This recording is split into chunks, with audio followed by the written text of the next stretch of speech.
Welcome to Passport Romance Stories, where we share real and cautionary tales of love, trust and the risks that come with chasing something better abroad. Tonight's story isn't about romance, it's about how one decision, made in seconds, can unravel everything in hours. It started with a drink, a smile and a small fee that felt harmless. 12 hours later, he had nothing left. It began like any other night. A busy street, neon lights, music spilling out of open bars. The kind of place where nobody really asks questions and everything feels temporary.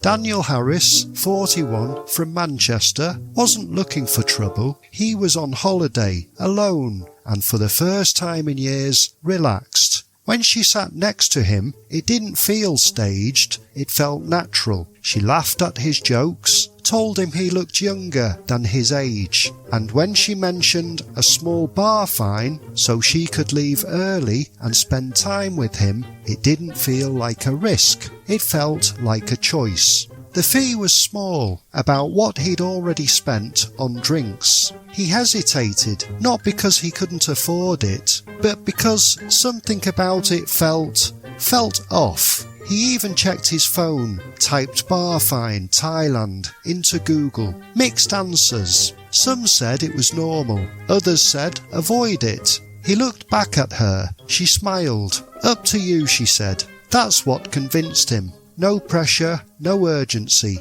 just the illusion that he was still in control. So he paid, and that's where the night changed. Outside, everything felt different, quieter, less predictable. She suggested going somewhere else, somewhere more private. He agreed, but as they walked, he noticed something. Another man trailing behind them. At first, he ignored it. Then she stopped. Spoke briefly to the man in a language Daniel didn't understand. Too quickly, too casually. When she came back, her tone had shifted, subtle but different, and that was the moment Daniel should have walked away. But he didn't, because by then he'd already paid.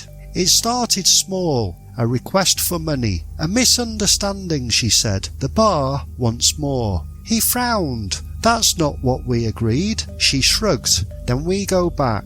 But something in her tone made it clear. Going back wasn't simple. The man behind them stepped closer. Now he wasn't pretending. Daniel felt it. The shift from choice to pressure. He paid again, just to end it, just to move on. But that didn't end it. That opened the door. The requests didn't stop. They evolved. Now, it wasn't about the bar, it was about problems, accusations, claims he had done something illegal, something serious. The man became 2, then 3. Phones came out, photos, videos. Daniel's chest tightened. This doesn't make sense, he said. They didn't argue, they didn't explain, they just gave instructions. ATM. The first withdrawal felt like the worst. It wasn't the amount, it was the realization. He wasn't solving a problem, he was feeling it. Each time he paid,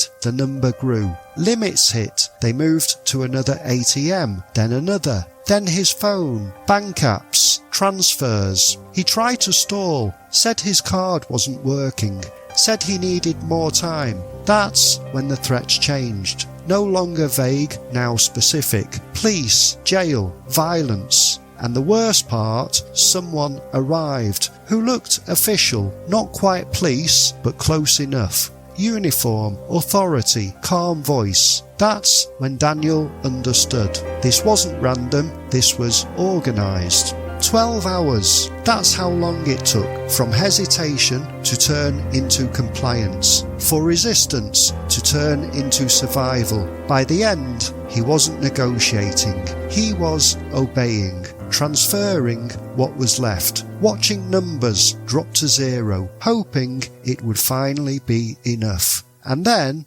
just like that, it stopped. No goodbye, no explanation, they left. Daniel stood alone, phone in hand, account empty, city waking up around him, people going to work like nothing had happened, but everything had.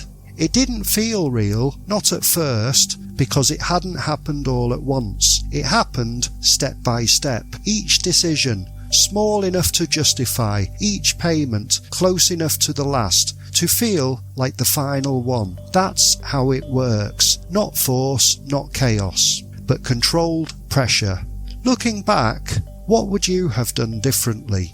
We'd like to thank the viewer who shared this story, because stories like this don't just show what happened, they show how it happens, slowly, quietly, and far too easily. If you have a story of your own, you can send it in completely anonymously, and if this made you think differently about trust, about risk, or about how quickly things can change, make sure you're subscribed, because the next story might be even closer to reality than you expect.